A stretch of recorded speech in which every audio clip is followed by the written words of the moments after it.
Assalamualaikum warahmatullahi wabarakatuh. Waalaikumsalam warahmatullahi wabarakatuh. Selamat siang Mbak Sofa.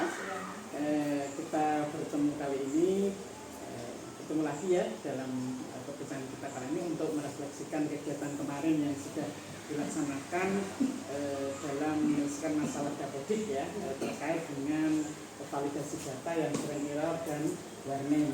Nah, ini yang sudah disusun sebelumnya ya, kita kembali ke tujuan awal, yaitu biar dapodik valid dan tidak error. Nah, kemudian menurut Mbak Sofa ini sejauh mana yang sudah tercapai dari apa yang kemarin yang sudah direncanakan dan sudah dilaksanakan?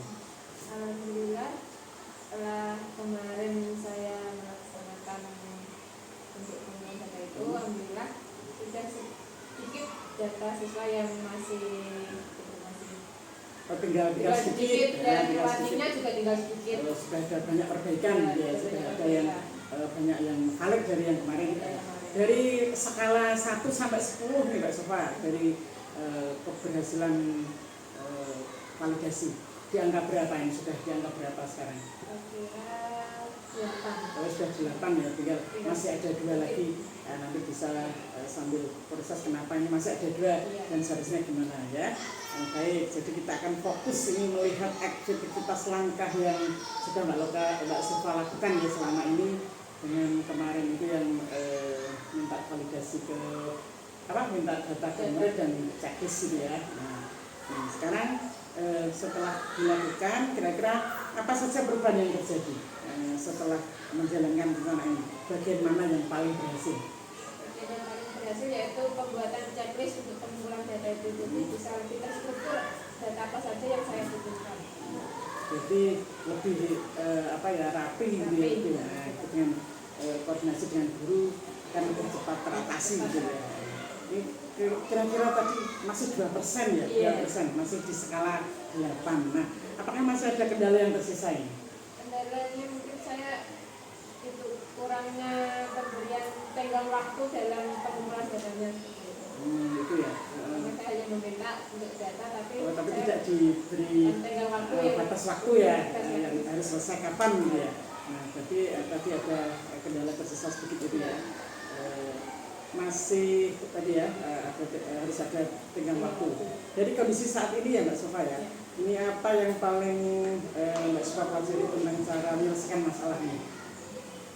Saya harus lebih tegas lagi dalam meminta data, dan saya juga harus memberikan tenggang waktu dalam pengumpulan data tersebut biar tidak adanya lama pengumpulan data tersebut, jadi bisa lebih terstruktur lagi. Jadi lebih tegas dan ada batas waktu atau dengan waktu untuk minta data, kalau harus dikumpulkan maksimal tanggal berapa gitu ya. Oke. Nah, setelah tadi karena masalahnya tinggal sedikit ya, ada sekitar 2%-an tadi ya. Nah, kira-kira dari pengalaman kemarin ya, strategi apa yang paling efektif? Jadi tadi saya sudah langsung membuat checklist apa saja yang dibutuhkan ketika ada perubahan data, dan saya bisa langsung lebih koordinasi dengan wali kelas lebih intens lagi. Jadi lebih di checklistnya, kemudian intens koordinasi dengan wali murid, wali kelasnya gitu ya. Bisa langsung menghubungi jika ada kendala. Nah, kira-kira apa alternatif atau cara yang bisa Mbak Sofa lakukan untuk hasil yang lebih baik?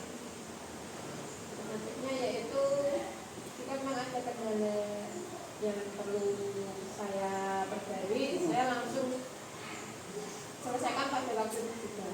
Berarti langsung ke masalahnya. Gitu, langsung dikoordinasikan gitu ya. Terima kasih. Jadi ini tadi ya, untuk mengkoordinasikan dan segera tindak lanjuti gitu ya.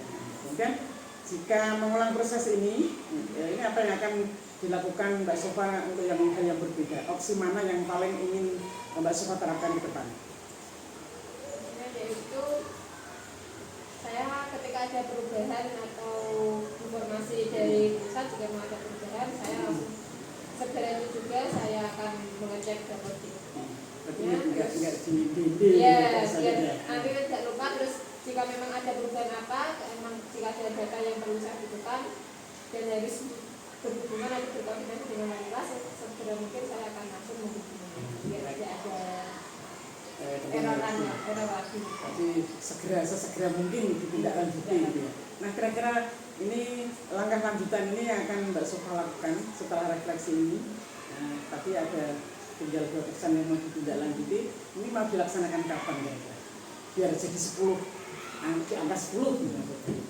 Langsung mulai hari ini nanti. Hari ini setelah ini nanti bisa langsung menghubungi dengan wali kelasnya langsung data yang belum lengkap. Biar yang belum jadi 100% gitu ya, jadi angka 10 di skala gitu ya. Nah, ini bagaimana Mbak Sofa menjaga agar kedepannya ini masalahnya tidak terulang lagi nih. Jadi itu tadi memanfaatkan waktu semaksimal mungkin jika menghadapi perubahan langsung saya kerjakan. Tidak ada mungkin membuat jadwal rutin saya harus masuk itu langsung mungkin saya pengecekan jika ada perubahan saya langsung buka. Kemudian karena batas untuk sinkronisasi itu 1 kali 24 jam, jadi setelah itu nanti saya buka lagi jika sudah ada perubahan kan nanti bisa ketahuan saat bisa kita ketahui ada masalah apa enggak. Tapi sesegera mungkin ya Mbak Sofa ya. Baik, ini saya sangat mengapresiasi ya untuk refleksi Mbak Sofa dan kami hari ini. Semoga langkah perbaikan ini dapat memperbaiki hasil yang lebih baik, bisa mencapai skala 100 atau 10 tadi ya, bisa tidak ada kendala lagi, dan semoga apa yang tadi sudah dilaksanakan kemarin bisa direfleksikan hari ini dan untuk memperbaiki data yang caranya ketinggalan masih sedikit-sedikit masih belum valid. Nah, terima kasih Mbak Sofa, perbincangan hari ini mungkin kita cukupkan ya, kita sudah dapat alternatif solusi yang Mbak Sofa kita cukupkan untuk hari ini. Wassalamualaikum warahmatullahi wabarakatuh. Waalaikumsalam.